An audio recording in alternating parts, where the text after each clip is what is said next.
नमस्कार दोस्तों, आप सभी का स्वागत है आपके अपने चैनल अवस्थीज में। आज मैं आपको सुनाने वाली हूँ संत रविदास जी की एक बहुत ही अद्भुत सी कथा। तो चलिए हम इस पावन सी कथा को शुरू करते हैं। संत रविदास जी का जन्म सन 1450 ईस्वी में काशी नगरी के पावन क्षेत्र में हुआ था। इनके पिता का नाम रघु और माता का नाम घरबिया देवी था।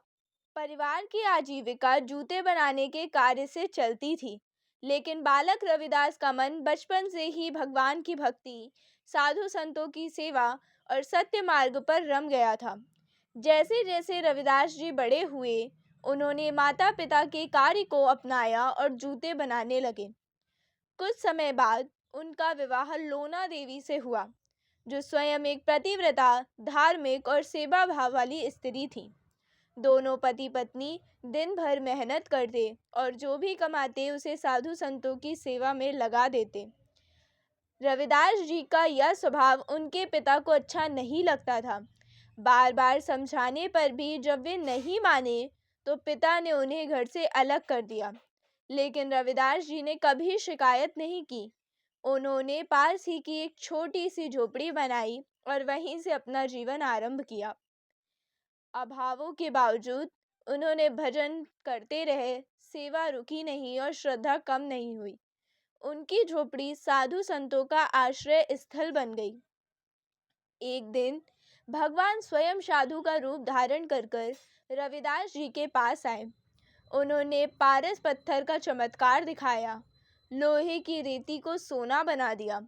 लेकिन रविदास जी बोले, जिसके पास प्रभु की भक्ति का धन है, उसे संसार के धन की क्या आवश्यकता।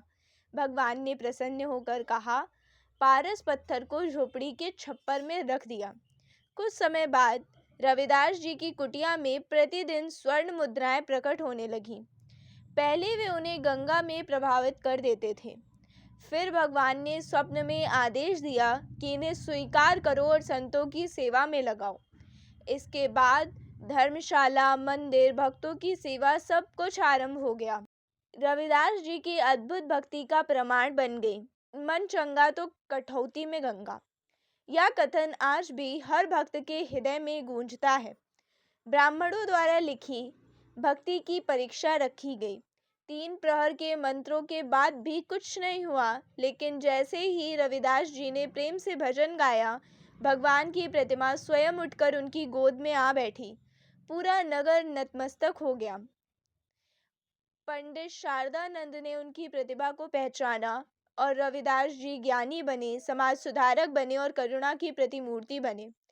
उनकी वाणी से मृत्यु बालक जीवित हो जाते थे और रोगी स्वस्थ हो जाते थे। अतः गुरु रविदास जी इस संसार से विदा लेकर मोक्ष को प्राप्त हुए। उनका जीवन हमें सिखाता है कि भक्ति में भेद नहीं, सेवा ही सच्चा धर्म है और प्रेम ही ईश्वर है। तो दोस्तों, अगर आपको यह कथा अच्छी लगी हो तो वीडियो को लाइक कीजिए, औरों के साथ शेयर कीजिए और चैनल को सब्सक्राइब कीजिए। मिलते हैं अगले वीडियो में। देखने के लिए आपका धन्यवाद।